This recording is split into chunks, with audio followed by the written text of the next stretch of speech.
Hi, my name is Honor Harger and I'm the Executive Director of ArtScience Museum in Singapore. Welcome to today's panel discussion with the designers and artists Superflux, the latest speakers in our online talk series, Feeling the Future.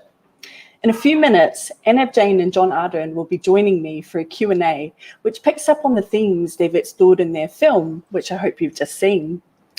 Right now, we're live on YouTube and Facebook, and we want to hear your comments and questions during today's Q&A.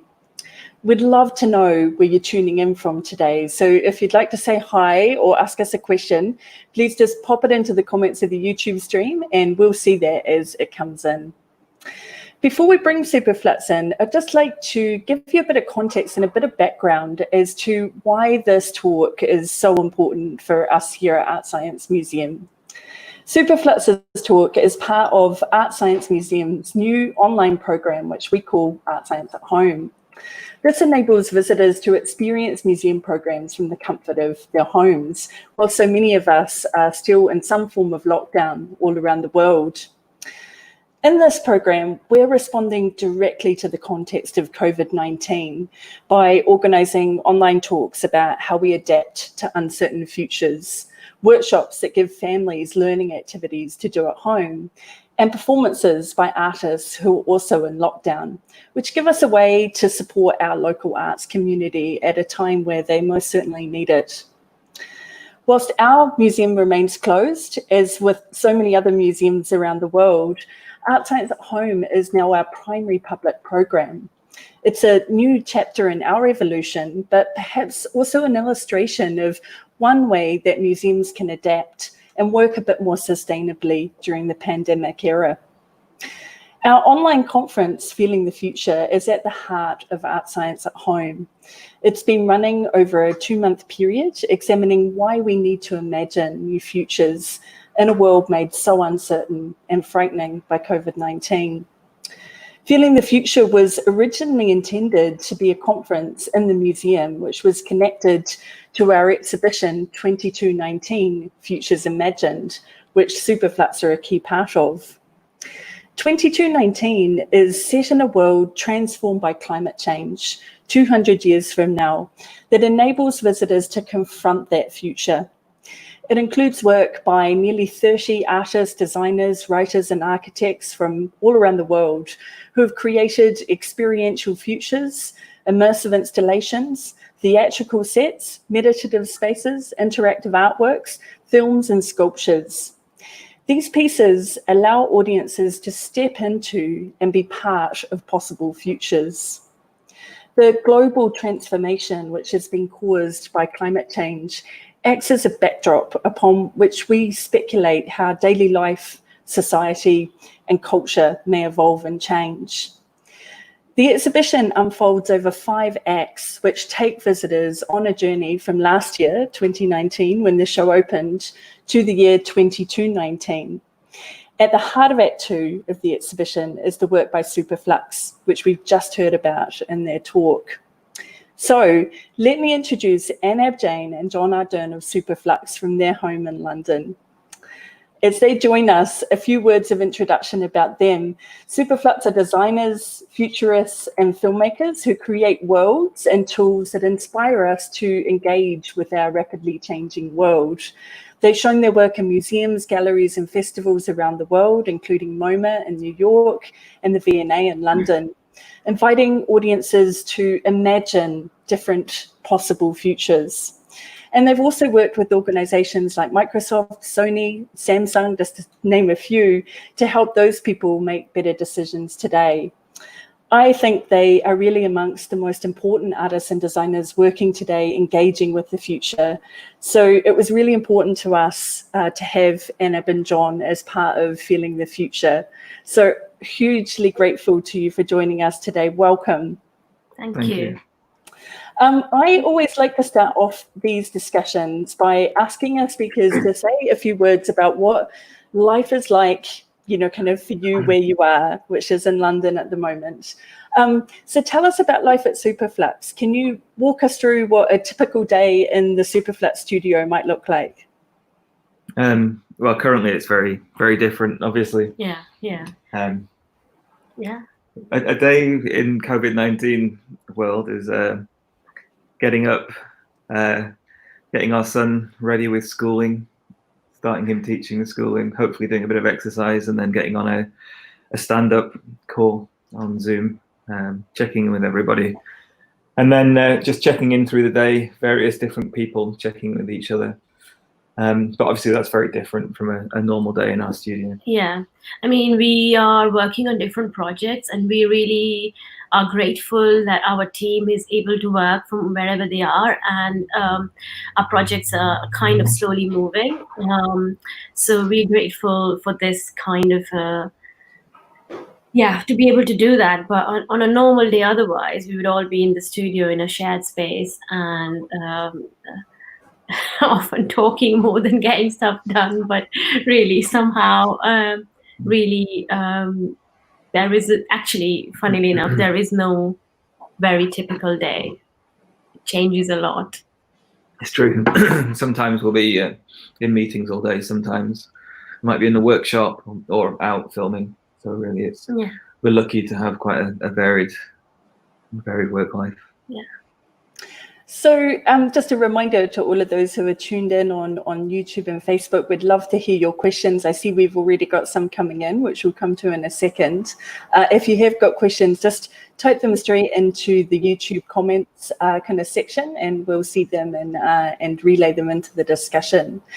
But Anab and Jon, I wanted to go back to the exhibition 2219, which you're a part of with your artwork, Mitigation of Shock, an apartment set in near future Singapore. You spoke about this in your filmed dialogue, but for those who haven't seen it yet, can you give a short introduction to the Singapore edition of the work and what some of the key features are of this HDB apartment? Go on. So the Singapore version of Mitigation Shock, the original one, we did a lot of work designing and building very kind of technical grow systems from scratch, which could kind of work very well, but if something went wrong, everything would die very quickly. So for the Singapore edition, we kind of wanted to learn from that and move back to a more natural grow-based system. So we're starting to explore using indoor permaculture type techniques, living soil, and also kind of imagining what it might be like to live in, to bring the outside into the apartment. I guess we wanted to see what it might be like to sort of grow vines and food plants up around the living space, and also to explore different ways that we might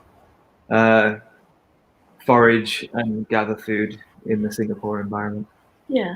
So it's in a way an apartment that's set in a typical housing development board kind of a flat in Singapore. And what might domestic life be when it becomes a kind of multi-species microcosm, and that you are living in and through things that you grow and look after, and that you've adapted your life significantly to this kind of altered reality. And it's kind of enabling people to walk into the space and feel for themselves how something so familiar as their own home could be familiar and yet almost uncanny and different. And we also spoke to climate scientists based in Singapore to understand how the weather system might change, and we tried to kind of reflect that in a view out the window, which kind of gives a glimpse of a Singapore that's been transformed by climate change, but adapted to climate change too. Yeah. Well, that sort of nicely kind of brings us to the first question that we've got, which is from Anna. Hi, Anna, who is wondering about the future that you were imagining for us here in Singapore. And her question is, how was this iteration different from the first time you did the installation, aside from the growing systems? She noted that many aspects of the Housing Development Board HDB kind of flat seem like now, not in the future. So I wonder if you can comment a bit on that. Yeah, I mean, the thing is, we in this particular form of futures work, which is we kind of really rely on realism to be able to take people with us on this journey, so that when you enter the flat, it all feels very familiar, which in some ways is what the future is like. So we're not going to land suddenly, the future is not a point in time where we land and suddenly there's a refresh and button where everything will be suddenly different. It's this kind of piecemeal things which come into our lives and we don't even notice, but they change how we live. And I think that was something you're very keen to kind of show, that, your apartment may still be the same, but how you live in it and how you consume food and how you kind of go about your life would be significantly different. Yeah. I mean, I would just add to that, that we do have this, we tend to have a tendency to think of the future as new, whereas actually it's the opposite. The future's old. The future's so new things, but everything else that went before. So yeah, as familiar. I think that was something we were aiming for. Familiar, but yet different. Yeah. So we've got quite a few folks joining us on YouTube. It's so lovely to have you here. Do remember to kind of check in and say hi. Tell us where you're listening from. We love knowing if we've got kind of friends from Singapore or friends from around the world. Another question for you guys, Jon and Anab. Your work has been described at various points in the past as being an example of design fiction or critical design. I wonder if you could just talk a little bit about what that is and whether you would identify with those terms.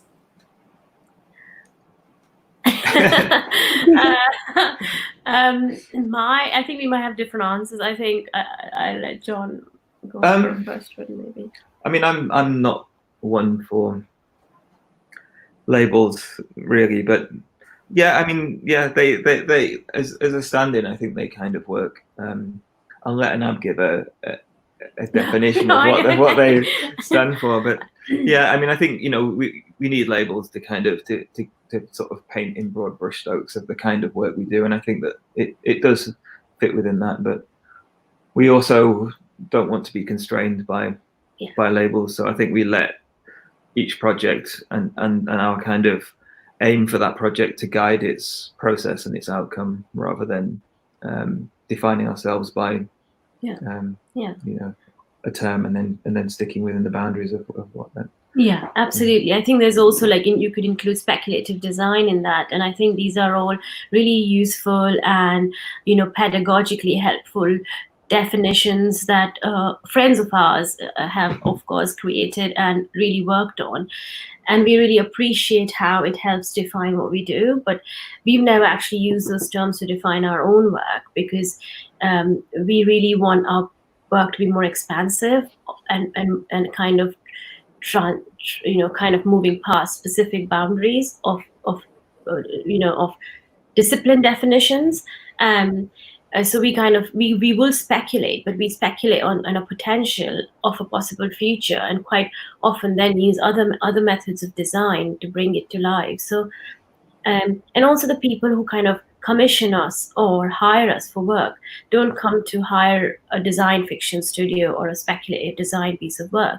They hire us because they want to think differently about the future, or explore alternate narratives, or kind of imagine a different even business model. So I think they are helpful to an extent, but we don't want to be limited by them. Sure, but could you tell us what they are? What do these terms mean? I wouldn't go there. I think there are people better, who better than kind of better, kind of, what would I say, a better place to define those terms. I think what we would say is that we think about very critically about the work we do. So the criticality. That's what I was going to say. I think broadly, I would define it as we're designing questions rather than solutions. Broadly. Yeah. Got it. Yeah.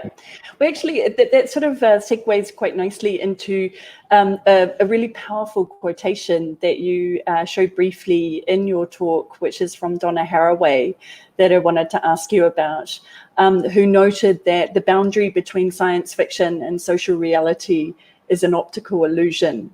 I think there's a very strong element of both science fiction and social and critical commentary in your work. So could you dig into that a little bit and talk about what the relationship and the tension between these two areas might be? Yeah, I think we are, of course, very inspired by science fiction, but I think we've always wanted to find some sorts of uh, ways of drawing the thread back to the present, because all our work about the future is actually thinking about the present.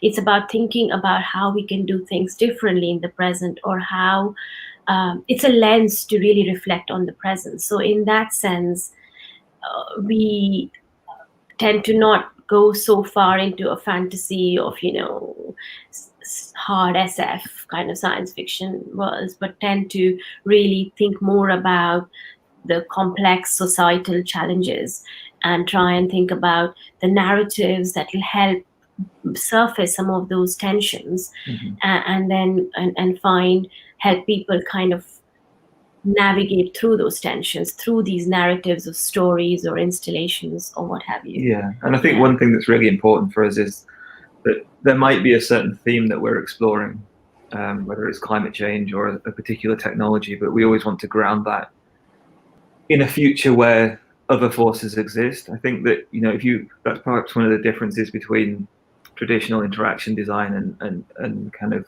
the sort of work that we do, is that often the technology is seen in isolation. You see these kind of visions from Microsoft, and the technology is placed on this clean slate, and somehow everybody's lives are perfect, and somehow the world around the technology is perfect.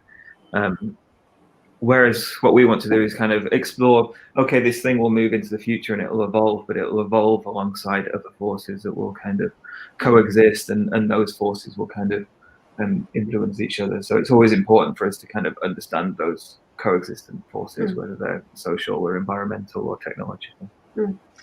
And this notion of grounding the work in the present, which I know is very much a part of your practice, leads us on to a comment that we've got from someone listening, a P. Gerlach, who notes that maybe the pandemic will finally make us less obsessed with the future. We have a lot to make sense of right here and now. I guess you've covered this a little bit in your kind of comment that, the future is often a sort of pretext to actually kind of make observations of the present. But do you want to talk a little bit more about, kind of, I guess that, that need to move away from a kind of an idealized future, and perhaps one that's more kind of located in the almost the sort of domestic reality of the now? Yeah, I mean, I would just say that I don't think it's one against the other. I don't think that we need to just focus on the now and stop obsessing about. I don't think they need to be set. We need to do both. And the reason is, we've seen with the pandemic is that everyone's become so reactive. Literally every day the frame of the world is changing, and we are all reacting and responding to that changing frame. The ability to be able to simultaneously work on the present but also extrapolate into the future is that we stop being so reactive and wait for another crisis to come. A crisis is actually a decision that we make, right? It's a decision point. That's where the origin of the word comes from. And it's like, how do we actually consider the forces at play? And not that we're going to, it's not about prediction, but it's about becoming aware of the multiple possibilities that lie ahead, so that we're not caught unguarded all the time. And I think that's the tension we need to have in our thinking. Those guiding principles, but a clear, honest understanding of the present, and in order to navigate towards, a kind of hopefully a more hopeful future, more inclusive, more just future. I also think that there's a really powerful kind of piece to reflect on there about, kind of sharing agency kind of with audiences, or, kind of people who are engaging with your work. The idea of reminding people that the future is what they make it to a large extent, and that there's a huge amount of agency and power that people have to shape the future if they understand that and kind of take that on board. Yeah, definitely. I think that was something that we've heard comments from people who visited the Barcelona and even Singapore apartments has been that people have got in touch and said that it's helped us think about the pandemic and live through the lockdown in very different ways, because we sort of felt it in the apartment that actually even though there is a lot of the life is very different, the people who live there seem to be able to live happily, or at least in a seem to live with frugality and with a whole different kind of set of references. Quite all right. So it's like, does that mean that we could change how we grow and consume food? Does it mean that we make conscious decisions to rely less on kind of very vulnerable supply chains? Maybe. I hope so. Yeah. We'll see. Time will tell. Yeah. So one of the ways that we could think of a installation like Mitigation of Shock in 2219 is what the futures researcher Stuart Candy would call an experiential future, an environment which you enter into to experience a possible future. So I wonder if you could just maybe reflect a little bit more on the power of physical environments kind of as sites to enact kind of possible futures. What's different about an embodied experience, kind of like Mitigation of Shock, compared with seeing a possible future in a film or in a report? I mean, I think, well, we're evolved to engage with the world in a direct, visceral way. I think that's, and I think there's obviously there's more to intelligence than the intellect. So I think that being able to engage a more grounded, full-bodied experiential intelligence is definitely one part of it. And then I would say that it also provides a space in which to step into and contemplate the present, but from a different perspective. I think that that's an important part of it, is that you're able to step out and gain a new vantage point and inhabit that different space, not just as an abstract idea, but as an embodied reality. Yeah, absolutely. Like the whole kind of enough research has shown the importance of our bodies in experiencing things differently. And of course, in a time where you have to maintain arm length distances with people and not touch anything, that gets challenging. But I don't think that still limits us from what's possible to do in physical spaces. In fact, it perhaps makes it even more important to try to think of new ways because otherwise there's a danger that we might start to see other bodies as dangerous. Yeah, absolutely. But there's also something I think about the engagement of the emotions kind of in a physical environment, which is very different to the sort of the space of reception that you inhabit when you're reading something or looking at something.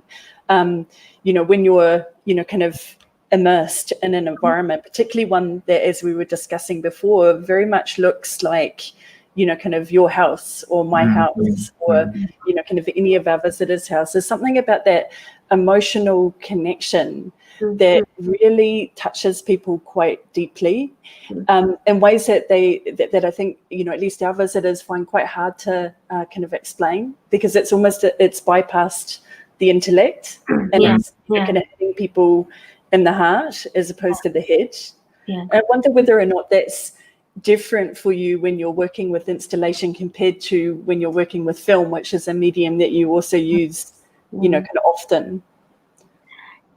Yeah, I think it's about what is going to help trigger and catalyze imagination in what places. And it's kind of I was listening to this author who was talking about oral histories and oral traditions, and the value of something that is kind of poetic and profane and sensory and not written.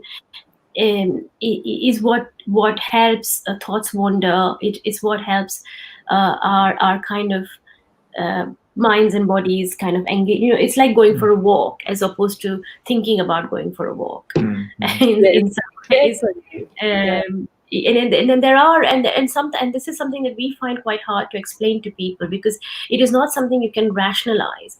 But we must also realize that so many decisions that we make today, and so many big decisions are made at an emotional level, are made because somebody saw something. That single image, unfortunately, of the child who was swept into on the shore of the Turkish, created an absolute change in how people were viewing so-called refugees. And I think that's really important to understand, that our emotional minds, or the emotional part of our minds, is making so many decisions for us. And if we are able to sort of understand its elasticity and kind of help people imagine things through that emotional lens, maybe they will think about it differently. As well as the intellect as well. I mean, it's about that kind of, it's more, I guess, a holistic intelligence is what we aim to kind of engage. One of the things that I have always thought gave Mitigation of Shock, both the original apartment in CCCB in Barcelona and the Singapore edition, real power, is the fact that you created the apartment, for your son, imagining a future where he would be your age, would be an adult. And I think that gives the piece an extraordinary authenticity and power. We've got a question from Nina, who asked, did your son see the installation when it was in Barcelona? And if so, what was his response to the space? Did you talk to him specifically about this being a possible future for him? Not really. Not at the time. He was 5. Yeah. But I think he was, he enjoyed it. He enjoyed being in it. It's obviously quite exciting for him. Yeah. But in terms of it's difficult. Yeah, it's a difficult one. I don't think we can put the burden of our thinking around the future on him as a small person, and I don't think it's fair on him to have our view of the future as his view of the future, and even what the future means. So he's drawing comic books right now, like he doesn't really get it. He says sometimes, like, in the future, but I don't think he even understands what the word future really means in that sense. So I think it's more as a lens for us to understand that these are, and for people who walk into the apartment to understand that these are multi-generational challenges. And sometimes it is not, the reciprocity doesn't happen immediately, that you do something for another generation, you won't get anything back. And that's why a lot of people are not able to kind of think into that future, is because, like, oh, it's not my problem, or it's not something, it's someone else. So that's why, for us, it's also a bit of like a gift giving project. It's like, here's a good gift to think about you and your children's future, like, what does it take? So I think, for us, it's an emotional lens to think about his future, but which is also why we think about it as a hopeful future. I'm going to say, like, I have a tendency to lean towards the dystopic side of things. I think this was kind of really? in having to find hope in a very challenging, a challenge that we're facing that can, on the face of it, feel overwhelming.